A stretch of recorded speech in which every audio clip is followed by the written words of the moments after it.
오늘 하나님 말씀은 레위기 15장 1절로 33절까지의 본문을 가지고 하나님과 성, 신과 성이라는 제목 가지고 레위기 15장 말씀을 함께 묵상해 보도록 하겠습니다.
원숭이와 인간, 여러분은 같다고 생각하십니까? 아니면 다르다고 생각하십니까? 진화론자들은 원숭이, 특별히 침팬지와 인간의 DNA가 98% 일치한다고 주장합니다. 그래서 인간과 침팬지는 같은 종에서 나왔다, 그렇게 주장하죠. 물론 거기에 반대하는 창조론자들은 아니다, 한 70% 정도만 일치한다, 그렇게 논쟁이 붙기는 합니다. 그런데 설령 DNA가 서로 98%가 일치한다고 칩시다. 2%의 차이, 인간과 원숭이가 같습니까? 아니면 그 2%의 차이 때문에 아주 다릅니까? 저는 아주 다르다고 생각합니다. 그 2%의 차이가 어마어마한 차이라고 생각해요. 특별히 영이 있는 인간과 영이 없는 짐승은 하늘과 땅의 차이죠.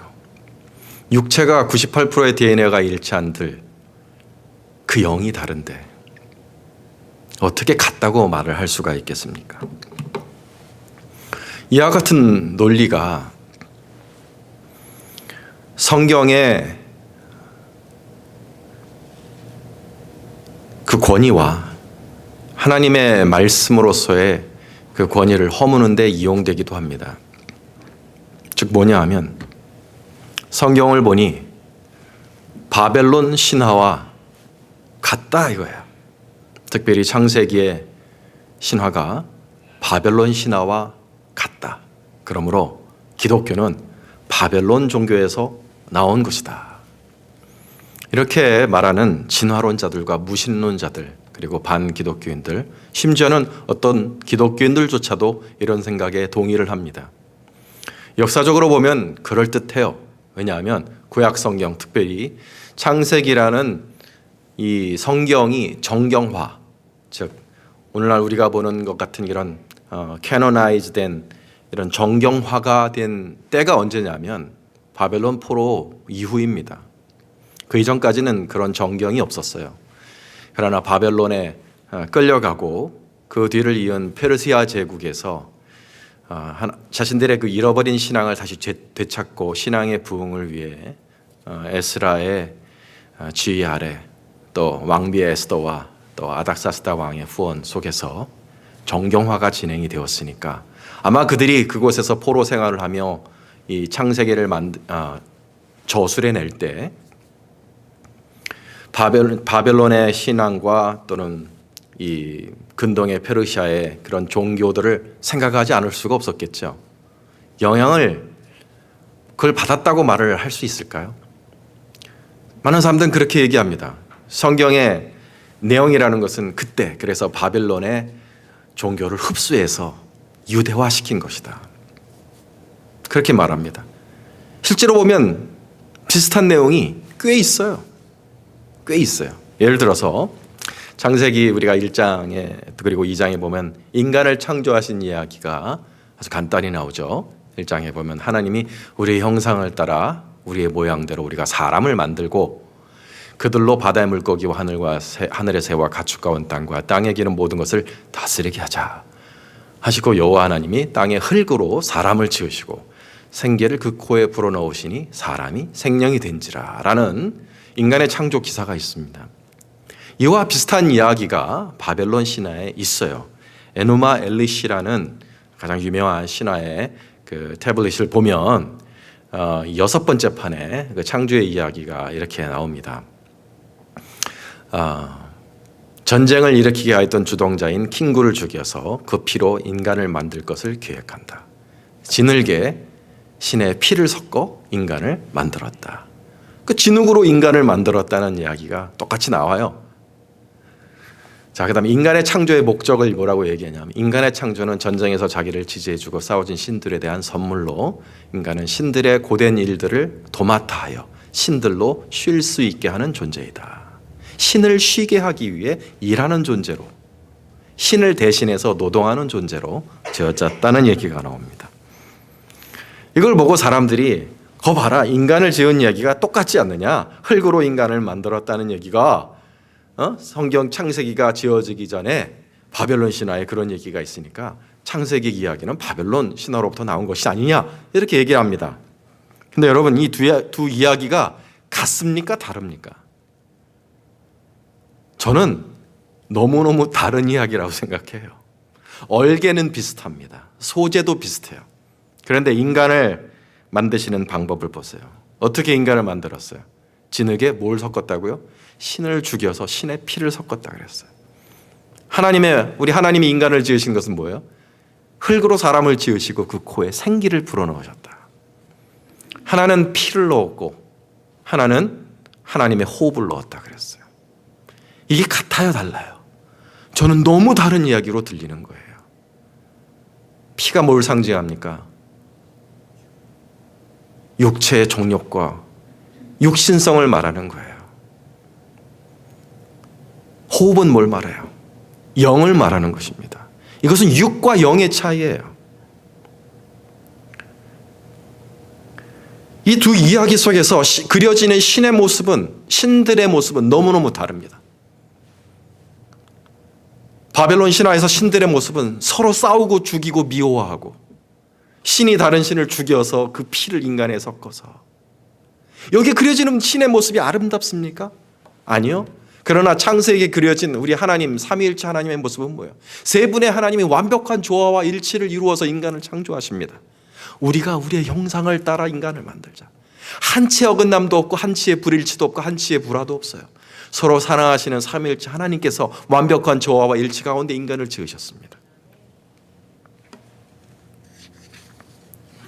또 인간을 왜 만들었다 그랬죠? 인간을 왜 만들었다고? 창세기에서는 하나님은 인간을 고귀한 존재로 지으셨습니다. 하나님의 형상을 닮아서 하나님처럼 일하는 존재, 그리고 하나님처럼 일하다가 결국에는 하나님처럼 안식에 들어갈 존재로, 하나님을 완벽하게 닮은 존재로, 하나님과 동등된 그러한 위치에서 하나님처럼 일하다가 하나님처럼 쉴 존재로 고귀하게 지으셨는데 바벨론의 신화에서 인간은 절대로 그렇게 그려지지 않았어요. 뭐예요? 신들에게 안식을 주기 위해 인간은 노동을 해라. 너희들이 일을 해야 신들이 쉴 수 있을 것이 아니냐. 그저 신을 위해 노동하다가 죽는 저급한 노동자에 불과한 존재로 인간을 그려내고 있지요. 어떻게 이 두 신화 속에 나오는 인간의 모습이 같다고 말할 수 있겠습니까? 전혀 다릅니다.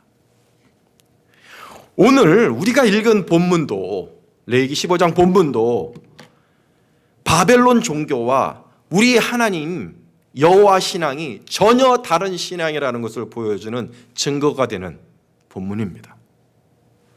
오늘 본문에 유출병 걸린 남자가 나옵니다. 누구든지 그의 몸에 유출병이 있으면 그 유출병으로 말미암아 부정한 자라. 너는 내 앞에 올 수 없다. 하나님 앞에 올 수 없다는 얘기죠. 부정한 자라는 얘기는. 자, 여기서 몸에 유출병이 있다 그랬는데 그 몸은 완곡한 표현입니다. 돌려 말하는 것입니다. 남성의 생식기를 말하는 거예요. 유출병은 무엇이냐? 거기에서 비정상적인 것이 흘러나오는 거죠. 피와 고름과 성병을 말하는 완곡한 표현입니다. 이러한 병이 걸린 사람은 하나님 앞에 심각하게 부정한 사람입니다. 그 사람만 부정할 뿐 아니라 그 사람이 만지는 모든 것이 부정하고 심지어는 그 사람이 만졌던 것을 다시 만진 다른 사람도 부정해집니다. 우리 4절부터 12절까지의 말씀에 잠깐 그 이야기가 있는데 그 자가 누운 침상, 베드도 부정하고 앉았던 자리도 부정하고 그 침상에 접촉한 자도 부정한 거예요. 부부가 함께 잤다면 그 부인도 부정해지는 것입니다. 자리에 앉았던 다른 사람도 부정해진다. 어마어마하게 부정한 사람인 거죠. 그는 하나님 앞에 올 수가 없습니다. 하나님 앞에 오면 죽습니다. 자, 그걸 어디서 알 수 있느냐? 31절 보면 너는 이와 같이 이스라엘 자손이 그 부정에서 떠나게 하여 그들 가운데 있는 내 성막을 그들이 더럽히고 그들이 부정한 중에서 죽지 않도록 할지니라 하셨죠. 즉 부정하다는 것은 뭐냐 하면 하나님의 성막을 더럽히는 거예요. 하나님이 계신 곳을 더럽히는 것입니다. 그래서 결국엔 뭐예요? 하나님이 죽이신다는 거예요. 부정한 자가 하나님께 오면 성막이 더러워지기 때문에 하나님이 죽이십니다. 하나님은 이처럼 이러한 성병이 걸린 사람을 싫어하고 극도로 부정하다고 하셨어요. 근데 여러분, 사람들이 어디서 성병이 걸리나요? 우리가 흔히 생각하는 매춘구를 생각할 수가 있습니다. 그런데 고대에는 매춘굴이 어디 있었는지 아세요?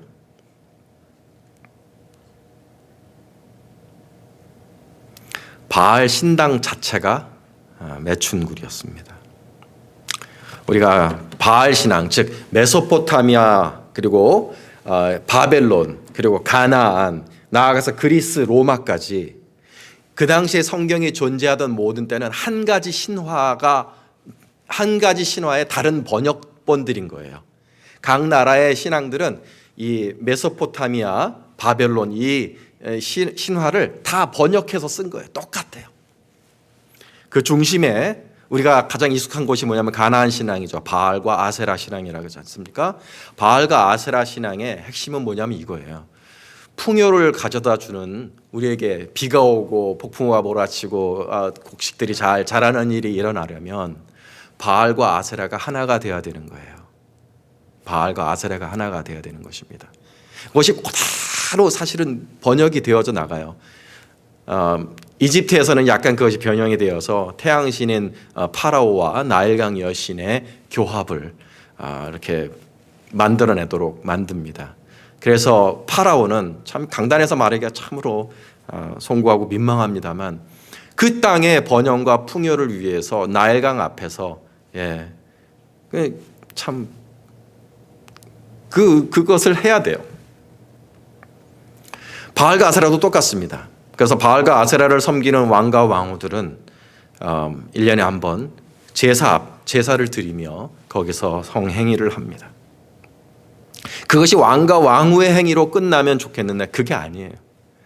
바알 신당, 특별히 아세라 신당에는 바로 그러한 매춘들이 이루어지는 거예요.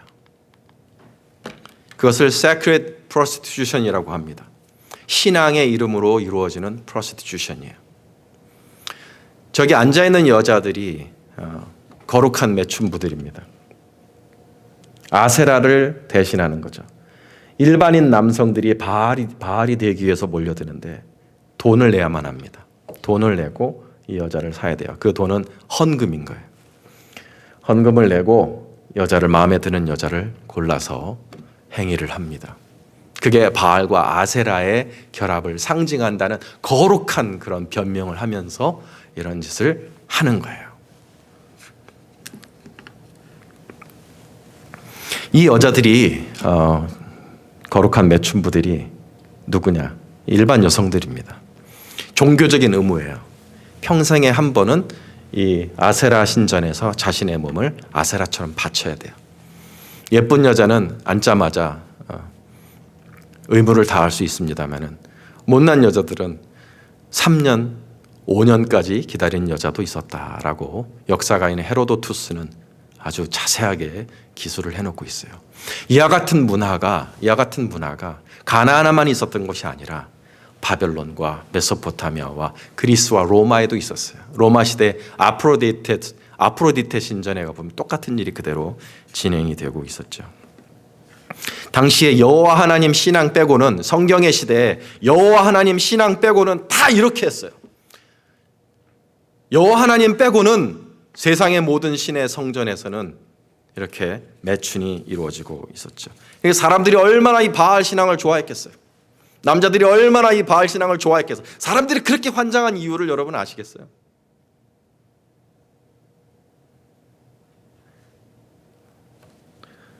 이게 좋은 거예요.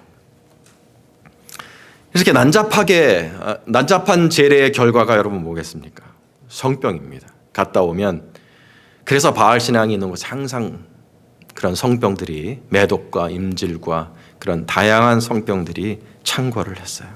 근데 사람들은 그런 것을 당연하다고 생각했습니다. 그것이 신을 섬기는 모습이고 원래 그런 것이라고 생각했는데, 오직 여호와 하나님만큼은, 우리 하나님은 그것을 부정하다고 하셨어요. 자기 앞에 절대로 올 수 없다고 하셨습니다. 전혀 다른 분인 거죠. 다시 한번 그 말씀을 보면, 그들이 내 성막을 더럽혀서 내가 그들이 부정한 중에 죽지 않도록 할지니라, 내가 죽인다 그러셨어요. 심지어 우리 하나님은 부부가 정상적인 성결을 한 이후에는 하루 동안은 당신 앞에 오지 못하도록 하셨어요. 16절로 17절을 보면, 설정한 자는 전신을 물로 씻을 것이며 저녁까지, 그러니까 다음 날 저녁까지 부정하리라. 그러니까 하루 동안 하나님 앞에 올 수가 없도록 하셨습니다. 이와 같은 분이 우리 하나님이세요. 하물며 창녀와 바알신 제례에 다녀와서 그런 성기에 유출이 생긴 그런 사람이 어떻게 하나님 앞에 올 수가 있겠습니까? 절대로 올 수가 없었어요. 낫고 나서도 7일 동안, 설령 낫는다 할지라도 7일 동안 근신하고 그 후에 정결례를 드리고 속죄제를 드리고 나서야 하나님 앞에 올 수 있다고 하셨습니다. 이것이 우리 하나님이 어떠한 분인지를 보여주는 하나님의 율법의 말씀입니다. 이것을 당시에 다른 나라와 한번 비교해 보시면 우리 하나님이 어떠한 분인지를 알 수가 있는가. 하나님은 거룩한 분, 정결한 분, 정욕과 탐욕과 함께 가지 아니하시는 분이라는 것을 이와 같이 명확하게 보여주는 말씀이 없는 거예요. 또한 하나님의 말씀이 바벨론 신화의 차용이 아니라는 것을 보여주는 겁니다. 그토록 다른데 어떻게 우리 성경의 말씀이 바벨론 신화로부터 왔다고 말할 수가 있겠습니까? 성경은 그러므로 하나님의 말씀인 줄로 믿습니다. 어디서 빌려온 말씀이 아니에요. 성령에 감동된 하나님의 사람들이, 성령에 감동된 하나님의 사람들이 하나님이 주신 생각을 받아 적은 것이 성경이지, 주변에 있는 종교들의 영향을 받아서 쓰여진 그런 책이 아니란 말입니다. 오늘 이야기가 우리에게 말씀해 주시는 것은 이런 성경의 독특함, 그리고 우리 하나님의 사람들에게 말씀해 주시는 것은 뭐냐 하면, 신약시대 우리 하나님을 따르는 자들은, 우리 예수의 사람들은 하나님 앞에 절제된 성생활을 해야 한다는 것을 말해줍니다. 지난 2주 동안 저희들이 큐티를 통해 정결례를 배웠습니다. 오늘 그 15장이 그 마지막이에요. 11장으로부터 시작된 11장에서 우리는 먹어야 될 음식과 먹지 말아야 될 음식을 배웠죠. 12장에서는 출산의 정결례를 배웠고 13장, 14장에서는 악성 곰팡이 나병에 대해서 배웠고 오늘 15장의 성생활에 대해서 배우게 되는데, 이렇게 구체적으로 부정한 것이 무엇인지를 가르쳐 주시고 이 부정을 피하는 법을 주셨는데, 이런 법을 주신 이유가 뭐라고요? 아까도 거듭거듭 말씀드리는데, 내 성막을 더럽히지 않도록, 내가 거하는 내 성전을 더럽히지 않기 위해 우리가 이러한 부정을 피해야 한다고 거듭거듭 말씀해 주셨습니다. 이것이 우리 신약시대 여러분 어떻게 이어지게 되겠습니까? 형식은 모두 폐지가 되었지만 그 본질은 남습니다. 구약의 율법은 예수 그리스도 안에서 완성이 되는 것이지 폐지가 되는 게 아니에요. 그럼 음식법은 어떻게 완성이 됩니까? 우리가 삼겹살, 베이컨 마음대로 먹을 수 있어요. 형식은 폐지가 된 거예요. 그러나 그 본질은 남죠. 우리가 어떻게 적용할 수 있습니까? 더러운 돈, 부정하게 번 돈은 우리가 하나님 앞에 바칠 수도 없고 우리가 그런 것은 취하지 말라는 것으로 해석할 수 있겠죠. 출산법은 우리가 지난주 설교에서 배웠습니다. 출산법을 적용한다고 해서 80일 동안 부정하니까 교회를 나올 수가 없다. 그렇게 적용할 것이 아니라 그런 형식적인 것이 아니라 뭐예요? 하나님이 내게 주신 아이를 죄인으로 알고 예수 그리스도의 속죄의 은혜 앞에 올려드리는 그런 겸손한 마음을 가지자. 그렇게 우리가 적용해 볼 수 있는 거죠. 그럼 오늘 우리가 읽은 15장 말씀은 어떻게 적용할 수 있겠습니까, 여러분? 이 성생활 정결례는 신약시대에 어떻게 적용할 것인가? 그것은 고린도 전서를 읽으면 분명하게 나옵니다. 고린도 전서 3장 말씀에 그리고 6장 말씀에 이러한 말씀이 있습니다. 너희는 너희가 하나님의 성전인 것과 하나님의 성령이 너희 안에 계시는 것을 알지 못하느냐. 누구든지 하나님의 성전을 더럽히면, 같은 얘기가 나오는 거죠, 그렇죠? 누구든지 하나님의 성전을 더럽히면 하나님이 그 사람을 멸하시리라. 너희 몸이 그리스도의 지체인 줄을 알지 못하느냐. 내가 그리스도의 지체를 가지고 창녀의 지체를 만들겠느냐? 결코 그럴 수 없느니라. 창녀와 합하는 자는 그와 한 몸인 줄 알지 못하느냐. 둘이 한 육체가 된다 하셨느니라. 주와 합하는 자는 한 영이니라. 음행을 피하라. 사람이 범하는 죄마다 몸 밖에 있거니와 음행하는 자는 자기 몸의 죄를 범하느니라. 너희 몸은 너희가 하나님께로부터 받은 바 너희 가운데 계신 성령의 성전인 줄을 알지 못하느냐. 너희는 너희 자신의 것이 아니라. 이와 같은 엄미한 말씀이 있습니다. 이게 레위기 15장 말씀과 정확히 궤를 같이 합니다. 레위기 15장에서 부정을 피해야 하는 이유는 그 부정이 성막을 더럽혀서 하나님이 죽이신다고 하셨으니까 부정을 피해야 한다고 말씀하셨죠. 똑같습니다. 사도 바울이 우리에게 권하시기를 너희는 성전을 더럽히지 말라고 하십니다. 신약시대의 성전이 어디냐? 바로 우리 몸입니다. 죄의 영이 거하시는 우리 몸이 바로 하나님이 거하시는 성전이라는 거예요. 그 성전을 더럽히는 범죄가 뭐냐? 음행이라는 것입니다. 이러한 부정한 죄를 범한 자는 그냥 한번 실수한 게 아니에요. 성적으로 실수한 게 아니라 성전을 더럽힌 겁니다. 하나님이 계신 성전을 더럽힌 것이기 때문에 하나님의 손에 의해 죽게 된다는 거예요. 성경시대에도 이스라엘만 빼고는 주변 나라는 전부 신을 섬기고 축복받는 방법이 뭐냐? 그것은 신의 이름으로 그들의 성전에서 성교를 하는 거예요. 그래서 그들은 신당에 가는 걸 좋아했고 즐겼고 그들의 신을 사랑했던 거죠. 그러나 이스라엘 하나님만은 달랐습니다. 이스라엘 하나님만은 그렇게 섬김받기를 원하지 않으셨어요. 이스라엘 하나님은 그렇게 섬김을 받기보다는 거룩으로 섬김을 받기를 원하셨습니다. 하나님의 백성은 절제하고 거룩하게 사는 것이 하나님을 섬기는 것이었고 축복받는 길이었어요. 달랐습니다. 유일하게 달랐어요. 지금도 마찬가지입니다, 여러분. 지금 우리가 사는 세상은 온통 성으로 범람한 세상입니다. 사람들이 성을 즐기는데 혈안이 되어 있어요. 젊은이들에게 혼전순결이란 말은 이제 구닥다리 골동품입니다. 불륜이 없는 부부가 거의 없어요. 가장 수익이 높은 사업은 포르노 산업입니다. 그런데 사람들이 그와 같은 자유로운 성생활에도 만족하지 못하고 이제는 다른 색을 쫓아갑니다. 남자는 남자를, 여자는 여자를. 그러한 시대에 우리가 살고 있어요. 이러한 시대에 우리 예수 믿는 사람은 달라야 합니다. 따라가서는 안 됩니다. 우리는 주신 배우자에 만족해야 합니다. 나에게 주신 샘물에 만족해야지 다른 샘물을 먹으려고 하면 안 돼요. 홀로 된 분들이 계십니까? 절제의 능력을 구하시기 바랍니다. 그러나 절제할 수 없다면 빨리 혼인하는 것이 좋습니다. 포르노에 빠져서도 안 됩니다. 내 몸은 내 것이 아닙니다. 내 몸은 하나님의 것입니다. 하나님이 거하기를 좋아하시는 하나님의 성전입니다. 거룩하게 여겨야 합니다. 절제하며 거룩하며 자신을 지키며 세상과 다르게 살아야 합니다. 그것이 우리를 구원하신 하나님의 소명입니다. 기독교가 어떻게 로마를 정복했는가? 그것은 크리스찬들이, 특별히 크리스찬 여성들이 거룩하게 살았기 때문이다라고 말하는 역사가들이 있습니다. 초대교회가 탄생했던 로마 시대는 지금 우리 시대와는 비교할 수 없을 정도로 더 타락한 시대였어요. 성적으로 정말 그렇게 자유롭고 방종한 사회가 없었다고 해요. 남녀노소 할 것 없이 성을 즐겼어요.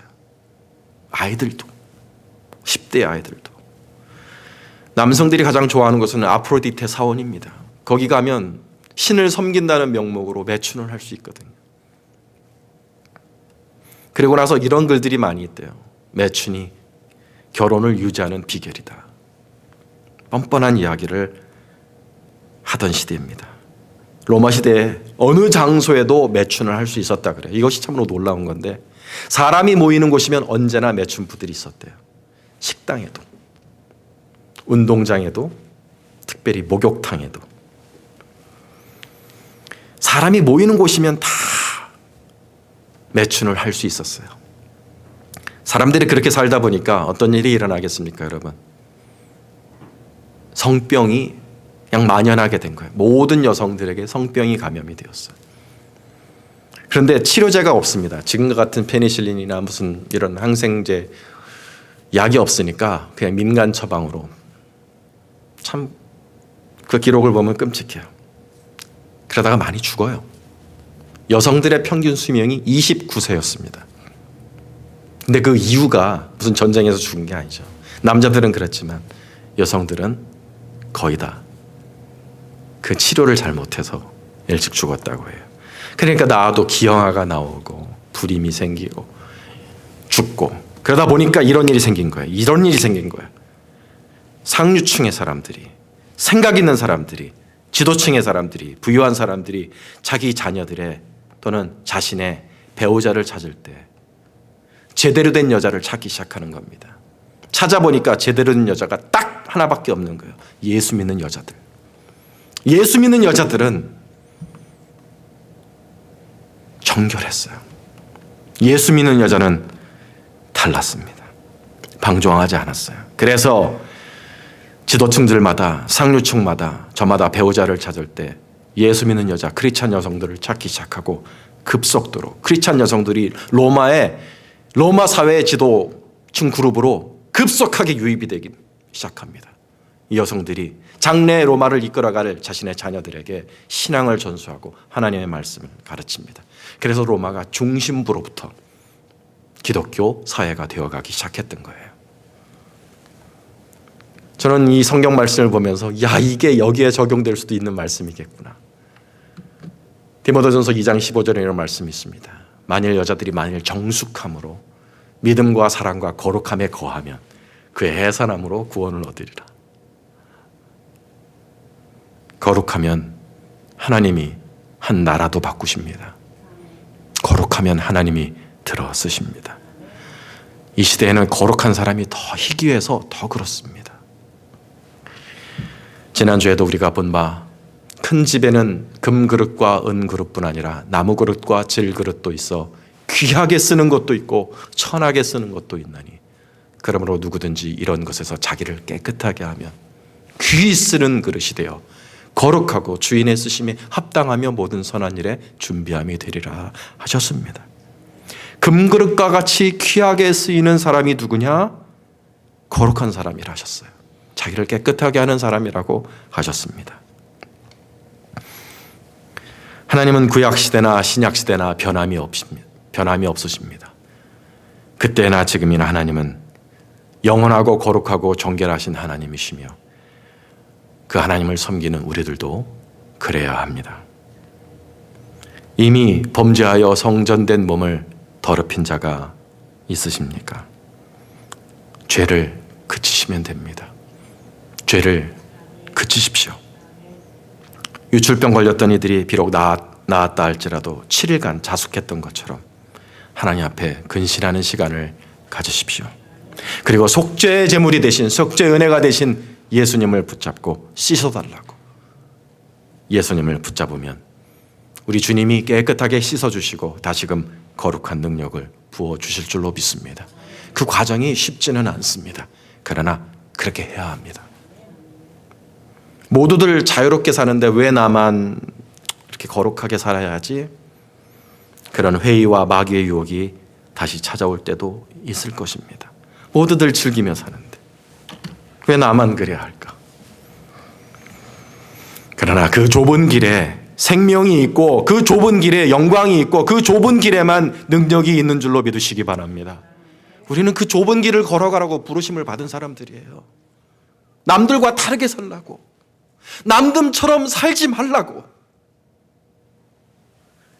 이 어두운 세상에 그러한 거룩한 빛을 비추어 갈 수 있는 참 성도들 되시기를 주님의 이름으로 축원합니다.